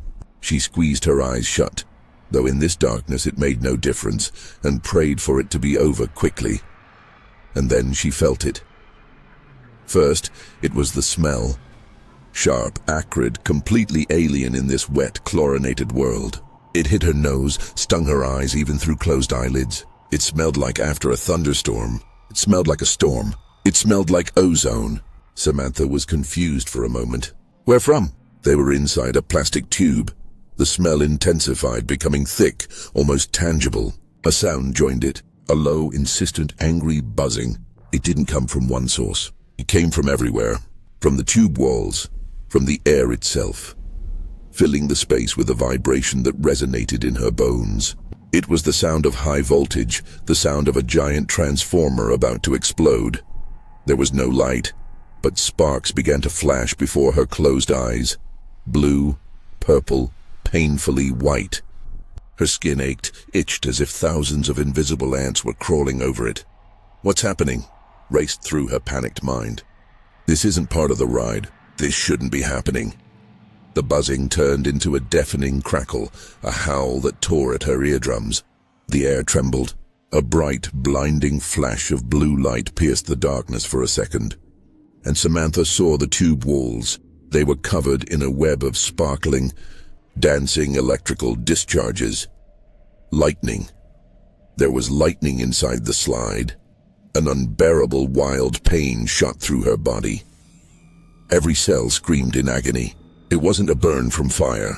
It was the feeling of being turned inside out with red-hot pincers while being stabbed by a million needles from the outside. Her muscles seized with cramps. She tried to scream, but only a hoarse, soundless groan escaped her throat, and the most terrifying thing happened next. Her consciousness was detached. It seemed to slip out of her mutilated, convulsing body and hover somewhere above. She was watching herself from the outside. A tiny, helpless figure being thrown around and electrocuted in this plastic tomb lit by hellish blue light. There was no fear, no pain, just cold, indifferent observation. She was a spectator at her own execution. It lasted an eternity, or an instant. She had no way to measure it, and then came the impact. Not a soft landing in a pool, but a sharp, hard, ejecting thrust. She flew somewhere, tumbling through the air, and crashed into something soft and wet. Silence. Silence, and the smell of freshly cut grass.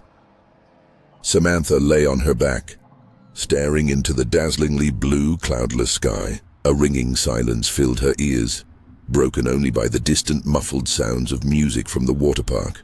She was breathing. She was alive. She slowly, with immense effort, turned her head. She was lying on a perfectly manicured lawn in the shade of some administrative building with mirrored windows. The noisy entrance to Aquamarine was about 300 meters away. A conditioning system hummed peacefully nearby. How did she get here? The space spiral tube exited into a pool in the very center of the park. She couldn't have just flown out beyond its boundaries. It was physically impossible. She tried to sit up and another wave of pain washed over her body. She looked at her hands and screamed. The skin on them was covered in strange, twisting patterns resembling lightning bolts or fern branches. They were red, inflamed, and burned like fire. She felt the same patterns on her face, her legs, under her wet swimsuit. These weren't friction burns from the plastic. They were different, as if someone had branded her with an electric pen. She reached a hand to her head. Her hair, always silky and obedient, was dry, stiff, and standing on end like a frightened cat's, utterly electrified. People ran up to her. First a security guard, his face a mask of astonishment. "My God. Lady, are you okay? How did you get here?" Then a nurse from the park's first aid post ran up. Her eyes widened at the sight of the burns. "What is this?" "A chemical burn," she whispered, pulling out her phone. Samantha could only shake her head, silently moving her lips. She couldn't speak. Her throat was clamped in a vice of shock. Then there were shouts, commotion, an ambulance arrived. Ellie, tearful and frightened, ran up with an employee. She had emerged in the pool and couldn't find her aunt. They calmed her down, said something about a system glitch and an accident, but Samantha knew it wasn't a glitch. And it wasn't an accident. In the hospital, when her voice returned, she tried to tell everything to the doctor and the manager from Aquamarine, who had come to deny responsibility. "There was electricity in there," she rasped, clutching the sheets with fingers still marked by red patterns. "In the tube, lightning, the smell of ozone. And I landed in the wrong place. I saw myself from the outside." The doctor made notes in her medical chart, giving significant looks to his colleague. The manager, smooth and smiling, spread his hands. "Miss, that's impossible. The space spiral is just a plastic slide. There are no electrical circuits, nothing that could generate discharges. You hit your head, suffered heat stroke, and experienced hallucinations. And these burns, perhaps an allergic reaction to a cleaning agent." They didn't listen to her.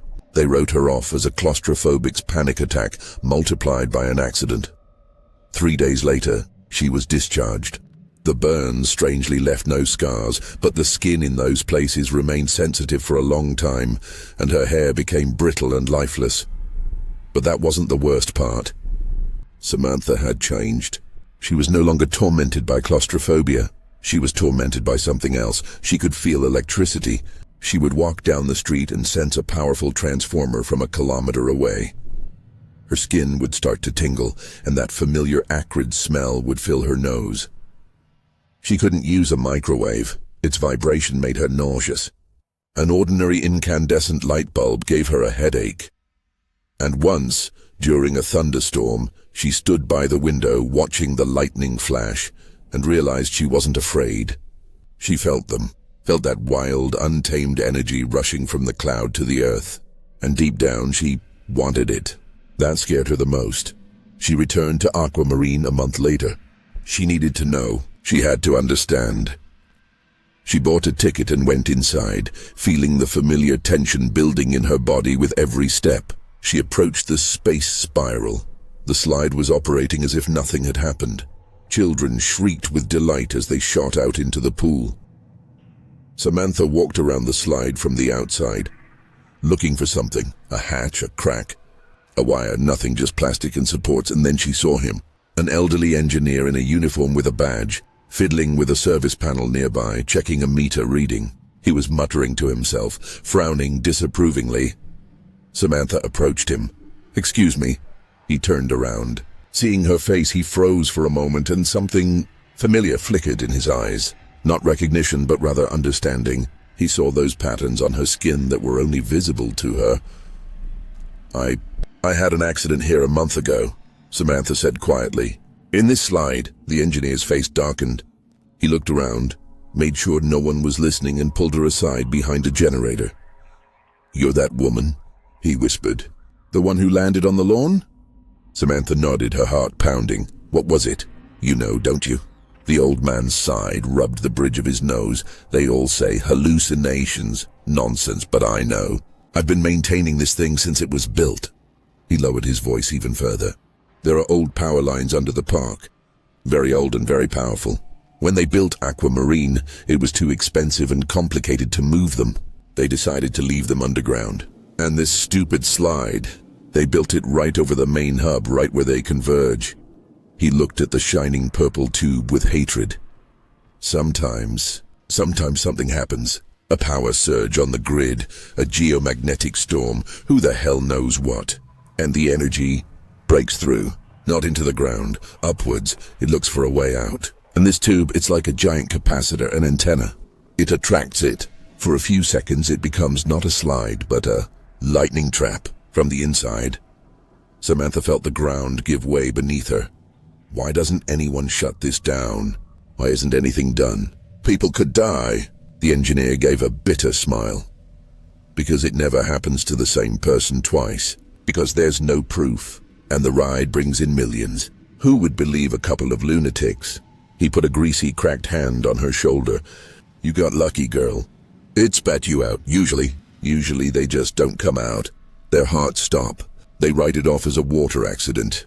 You're the only one who survived. And it changed you, didn't it?" Samantha nodded silently. She understood everything. She hadn't just been electrocuted. She had been filled with it. Made a part of this terrifying phenomenon. An antenna for energy seeking an outlet. That evening, leaving the water park, she turned around one last time. The space spiral sparkled with harmless neon lights, luring in new victims. Samantha felt the familiar tingling on her skin and a faint, barely perceptible smell of ozone carried by the wind. She realized her claustrophobia was gone, but its place had been taken by another, far more terrible fear. The fear of the next thunderstorm, and a quiet, irresistible desire to get closer to where lightning strikes, to feel that wild, all-consuming power again. She was afraid that next time she wouldn't want to leave. The sixth story, the lifeguard who couldn't drown. For Jake, water was not an element. It was an extension of himself. From the day he was 3 years old, when he pushed off the edge of a pool and swam instead of sinking, water became his home, his kingdom, his one true love. He didn't swim, he soared. He didn't breathe.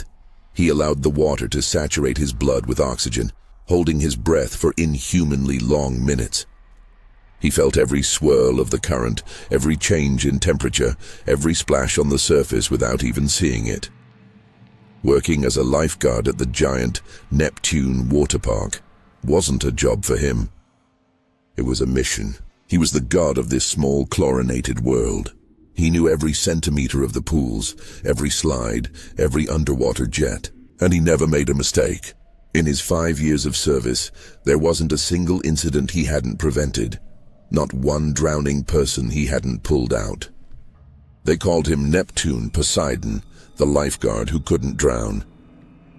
He brushed off the nicknames, but deep down he knew they were right. The water wouldn't take him. It loved him. That day was no different from hundreds of others. The July sun beat down mercilessly, reflecting in millions of droplets. The air vibrated with the shrieks of children, the roar of slides, and the hum of the powerful filtration system. Jake, tanned and self-assured, sat perched on his stand, his eagle eyes scanning the wave pool, picking out the slightest signs of panic. The false sighs of relief when a child just dove for goggles, and the real, soul-chilling thrashing of those who had truly lost their footing. That's when he saw him, right in the center of the deep end, far from the churning edge of the waves. Where the water was almost still and dark blue, a man was floundering. Not like non-swimmers flounder, with chaotic splashing and cries. His movements were strangely rhythmic, almost mechanical. He raised his hands as if trying to grab something in the air, and then slowly, very slowly, sank beneath the surface. Only ripples and air bubbles remained. Jake's heart, usually steady and calm during work, skipped a beat. Something was wrong. Something was terribly wrong. The drowning man showed no panic. There was only a quiet, doomed resignation. Without thinking, Jake launched himself from the stand. His body, honed by thousands of trainings, described a perfect arc and entered the water with almost no splash. The coolish water embraced him like an old friend. He kicked powerfully, cutting through the depth, heading straight for the spot where the man had disappeared from view. He dove. The sunlight piercing the water created shimmering columns where dust particles danced. Visibility was excellent, and he immediately saw the drowning man. A man in dark shorts, thin, almost emaciated, was sinking to the bottom slowly as if in slow motion. His eyes were wide open and staring directly at Jake, and they held no fear, no hope. Only emptiness and some strange, all-knowing awareness. Jake doubled his efforts. A couple more powerful strokes, and he was almost upon him. His fingers reached out to grab the man's chest, and at that moment, the world turned upside down. His own body, always weightless and obedient in the water, suddenly became monstrously heavy. Not just heavy as if weighted down. It was pulled downward with an incredible, absurd force, as if an invisible hand had grabbed his ankles and yanked him toward the bottom.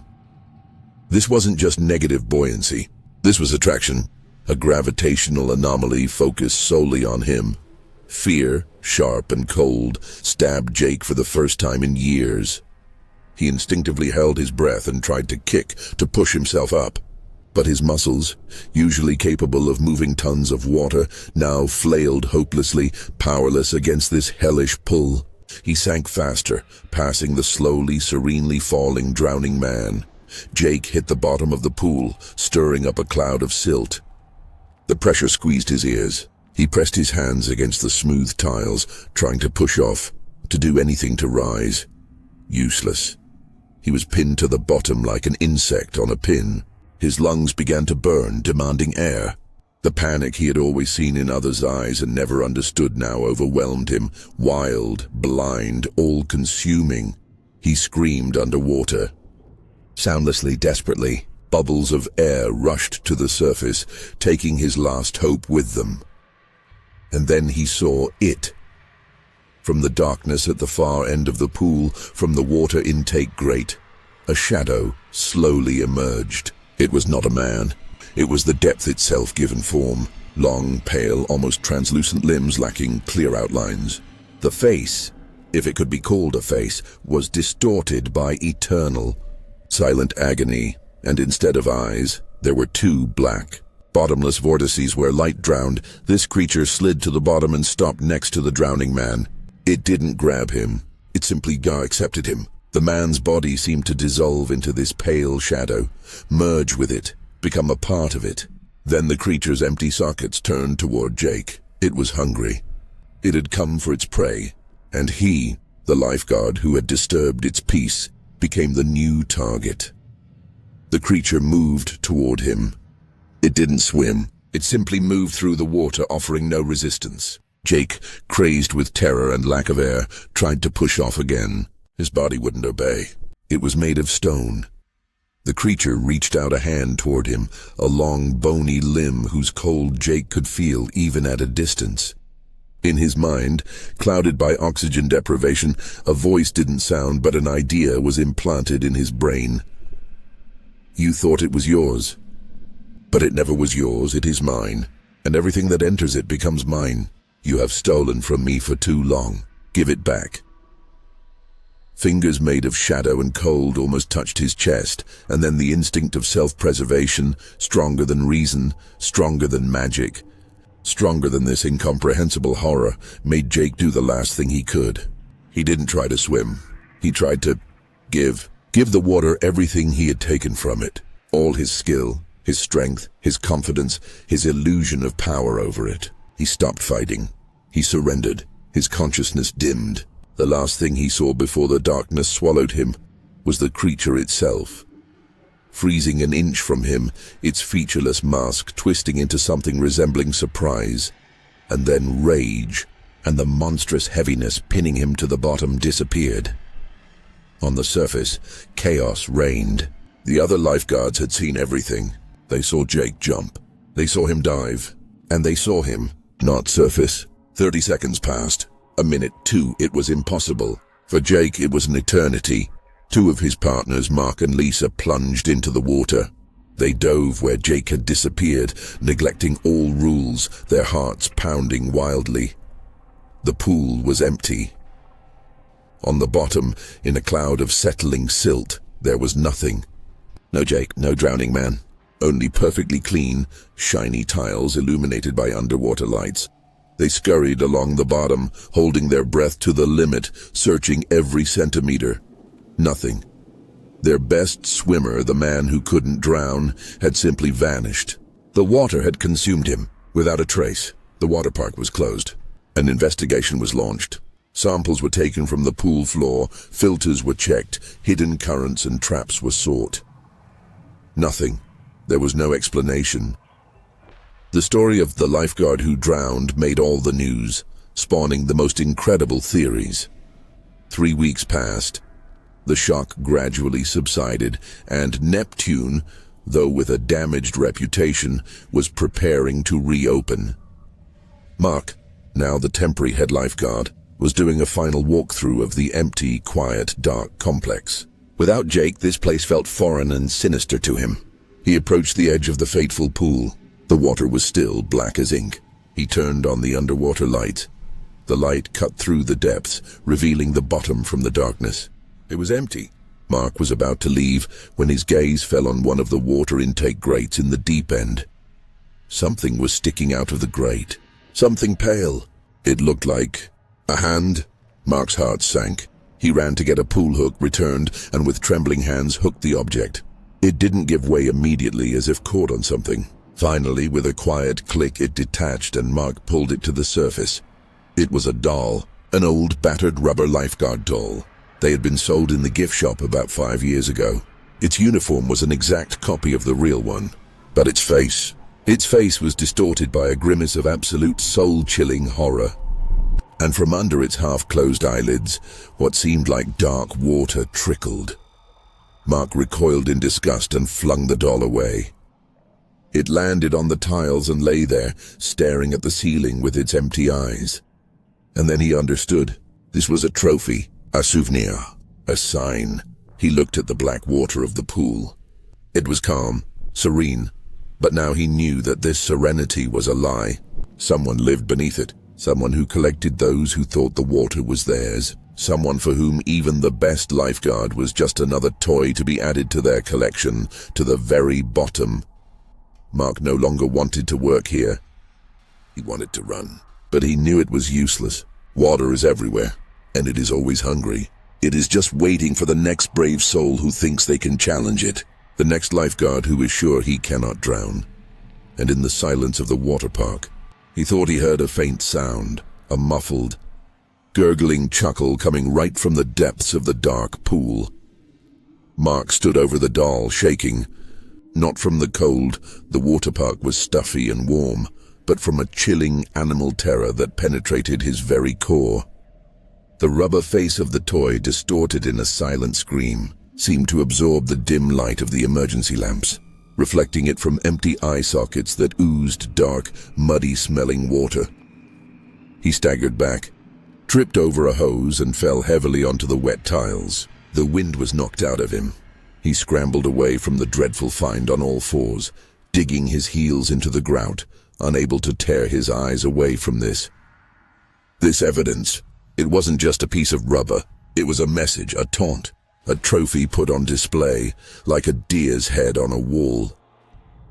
The sound of his own heart pounded in his ears, drowning out the quiet hum of the life support systems of Neptune. He had to call. The police, the director, anyone. His fingers, stiff with fear, fumbled for the radio in his shorts pocket. He swallowed the lump in his throat, trying to force out a word. Control point. His voice broke into a whisper, hoarse and unrecognizable. I'm at the Omega pool. There's someone... Only static and increasing interference came from the radio speaker. Through it, another sound broke through, a quiet, wet, gurgling laugh, the same one he'd heard before. It didn't come from the airwaves. It came from the water. Mark threw the radio away like a hot coal. It buzzed as it flew into the darkness and fell silent, hitting a wall. He was alone, in the absolute silence of the huge, empty water park, in the company of black water and a rubber lifeguard staring at him from the floor. He couldn't stay here. He had to run, get outside, to people, to the light, to the normal world where water just washes dishes and quenches thirst. Mark jumped to his feet and started running across the slippery floor, not looking where he was going.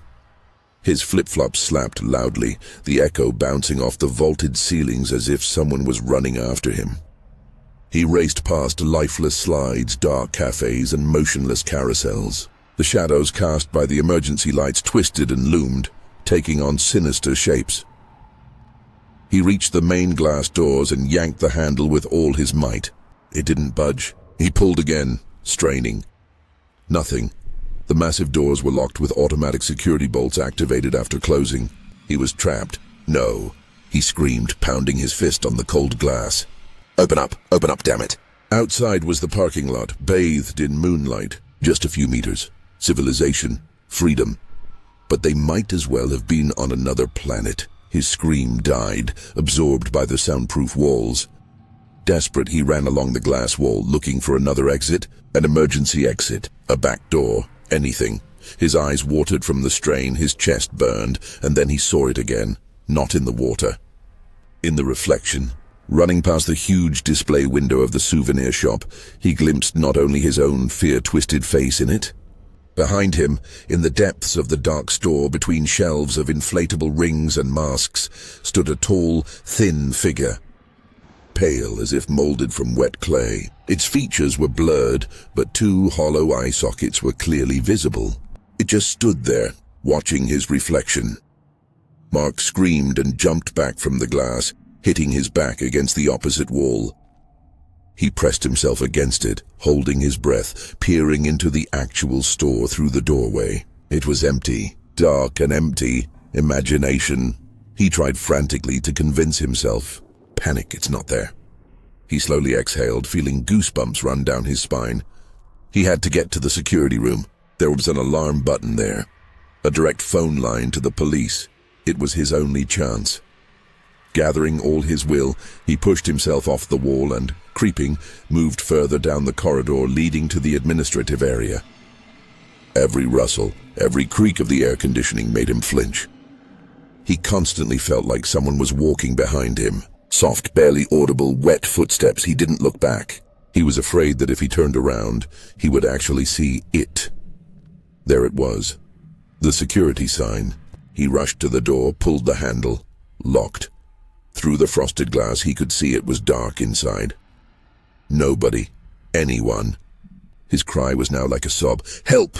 In response, silence, and again the gurgling. Closer now. Right around the corner, where the corridor turned toward the locker rooms, Mark slowly, as if in a nightmare, took a step forward and peered around the corner. A long corridor, lit by a single flickering fluorescent light, and all over the floor from wall to wall stretched a wet trail. Wide, as if a soaked carpet had been dragged across the floor. Water from it dripped into the drain grates with a quiet gurgle. The trail led to the door of the showers. The door was slightly ajar. From behind it came the sound of pouring water, not the noise of a shower. A monotone, measured dripping, drip, drip, drip. Mark knew it was a trap, that he was being lured there. But there was no other way. The security room was his only hope, and to get to it, he had to pass through the showers. He took a step onto the wet floor. The water was icy. Another step. His feet sank into it as if into thick syrup. The air became heavy, humid, and smelled of lake rot. He approached the door and pushed it. The door creaked open. The shower room was plunged into semi-darkness. The stalls stood with their doors open. Water still dripped from some. But in the very last stall under a running shower, someone was standing. Mark froze. It was a human figure. A staff member? But why was he here in the dark? "Hey," Mark called out in a trembling voice. Are you okay?" The figure didn't answer. It stood with its back turned, holding its head under the icy streams of water. Water streamed from long, dark hair, from shoulders, from a back. And then Mark noticed that the water flowing onto the floor wasn't clear. It was dark, almost black, and thick, like blood but not blood, like liquid shadow. He took a step back and the floor squelched unpleasantly under his foot. The figure under the shower slowly, very slowly, began to turn. First a shoulder appeared, pale, almost blue, then part of a back, and on the skin. On the skin were those same strange tree-like patterns like from a lightning strike. They pulsed with a faint bluish light. Mark already wanted to run, not caring where, but his feet were rooted to the spot. The figure turned completely. It was Jake. His face was deathly pale, eyes closed. He stood upright, water cascading over his head, but he wasn't breathing. His chest didn't move, and those very patterns on his skin glowed from within, like circuits on some alien device's motherboard. And then his eyes opened. They were the same as the creatures in the pool. Bottomless, black, empty. There was nothing left of the old Jake in them. His bluish lips moved. The sound that came out wasn't a voice. It was like the creaking of rusty hinges, the gurgling of water in a clogged pipe, the death rattle of a drowning man. "Mark." Something screeched. "She won't let go. She shows. You need to see. You need to understand." Mark, paralyzed with horror, couldn't move. "She is not evil." The gurgling whisper grew louder, filling the entire room. "She is just hungry and lonely. She wants to play. She collects those who are not afraid. But fear, it is so delicious." Jake, or what was left of him, slowly raised a hand and pointed a finger somewhere behind Mark's back. The finger was long, unnaturally white, and a drop of black water sparkled on its tip. "Look." The thing hissed. Mark, obeying an unknown force, turned around. The shower wall, which a second ago had been ordinary tiled, was now different. It had become transparent, like aquarium glass, and behind it wasn't concrete but water, the dark, deep water of the Omega Pool, and in that water they floated. Dozens of figures. They drifted slowly in the depths like marionettes with cut strings. Their faces were pale, bloated from long immersion, but showed no signs of decay. They were perfectly preserved. Their eyes were open and full of the same horror they had experienced in their last seconds. Among them, Mark saw the thin man Jake had dove for, and a little girl in a pink swimsuit who had disappeared a year ago, and a young guy who, rumor had it, had broken into the closed water park at night and drowned. They were the collection. Exhibits in a terrifying underwater museum, and then Mark understood everything. It didn't kill them. It preserved them, took them for itself, and Jake The strongest, the most loved by the water, had become its most valuable trophy. Its chief lifeguard, its guide to the world it could not leave. A sharp, piercing siren sound suddenly tore through the silence. The lights in the shower flashed on brightly. The stereoscopic vision disappeared. The wall was just a wall again, and there was no one in the shower stall, only icy water pouring onto the empty tiles. Mark stood alone, trembling all over, unable to comprehend what had happened. A fire alarm had gone off somewhere. The doors had automatically unlocked. He didn't remember running outside. He fell, stumbled, ran across the parking lot without looking back until he collapsed to his knees on the asphalt, far from the sinister Neptune building. Gulping in the cold night air with full lungs, he had survived. He had escaped, but since then, Mark couldn't look at water. Any water, even a glass of water, made his hand tremble. He quit, moved inland, away from lakes, rivers, and seas. He tried to tell the authorities, but his story was too insane. They wrote it off as post-traumatic stress disorder. But sometimes on the quietest nights, when the wind howled in the wires, he thought he heard a quiet, gurgling whisper. He heard it in the noise of rain on the roof, in the gurgling of water in the pipes. "She remembers you, Mark." The water whispered. "She showed you her collection. You are part of the secret now, and one day she will want to add to her collection. She will send her best lifeguard for you." And Mark knew it was true. He had seen it in those black, bottomless eyes. This was only a reprieve. Water is patient. It knows how to wait, and its collection must grow.